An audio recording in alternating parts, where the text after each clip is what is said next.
Salut les frérots, RDM épisode spécial aujourd'hui, vu qu'il y a un live, on va le faire au format court, on perd pas de temps, c'est parti. On commence à Marseille, qui a officialisé l'arrivée de Mandanda. L'international français revient donc à l'OM après son passage à Crystal Palace. Il a signé un contrat de 3 ans. Adil Rami devrait suivre car les dirigeants marseillais ont trouvé un accord avec Séville pour un transfert estimé à 6 millions d'euros. À Paris, comme dit hier, Dani Alves a signé un contrat de 2 ans avec un salaire entre 12 et 14 millions. Il devrait être présenté aujourd'hui à 16h. Par contre, les Parisiens ont perdu une nouvelle pépite de leur centre de formation. Bakary Soumaré devrait rejoindre le LOSC, il sera très rapidement officialisé.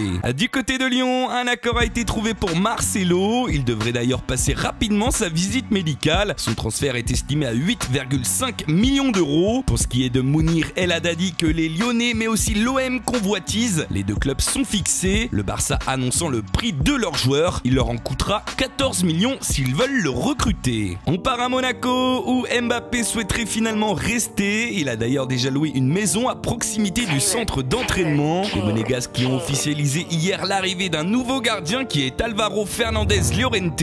Le joueur de 19 ans arrive en provenance d'Osasuna. On fait maintenant notre tour de France des rumeurs et des officialisations et on commence par Caen qui a officialisé l'arrivée de Djikou. Saint-Etienne serait actuellement en négociation avancée avec Aston Villa et Ingolstadt pour recruter Verretou et Marcel Tisserand, mais aussi aurait des vues sur Cosiello dont le profil plaît à Oscar Garcia. Pour finir, le MHSC serait intéressé par Serhou Guirassy qui joue actuellement à Cologne. On part à l'étranger où en Angleterre, Everton malgré l'arrivée de Rooney cherche une nouvelle recrue pour remplacer Lukaku. Et ils auraient dans leur viseur Benteke. Manchester United eux auraient l'envie de proposer un nouveau contrat à Ibrahimovic dès que celui-ci sera remis de sa blessure. Les Blues de Chelsea qui pour le moment vivent un mercato frustrant pourraient recruter Danilo et souhaiteraient surtout formuler une offre de 72 millions d'euros pour s'attacher les services d'Aubameyang, le buteur du Borussia de Dortmund. En Italie, Douglas Costa a passé sa visite médicale à la Juve. Sur ce coup-là, le club de la vieille dame réalise un super coup en obtenant le joueur du Bayern en prêt avec obligation d'achat. Du côté du Milan AC, Donnarumma, après tout le tatouin autour de son cas depuis le début du mercato, a finalement prolongé son contrat jusqu'en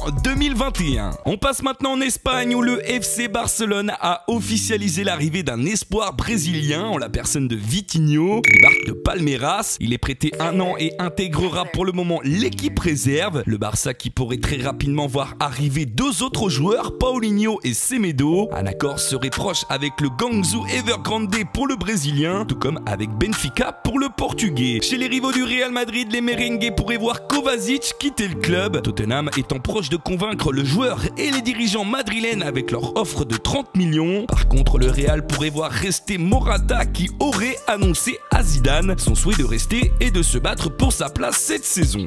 Voilà les frérots, c'est terminé pour cet épisode. J'espère que ce format court vous aura plu aujourd'hui. N'hésitez pas à me le dire. On se retrouve demain pour un épisode normal. Tchuss les frérots. I used to have all of these people I die for, but now they're all dead to me, homie. I used to have people I try to provide for.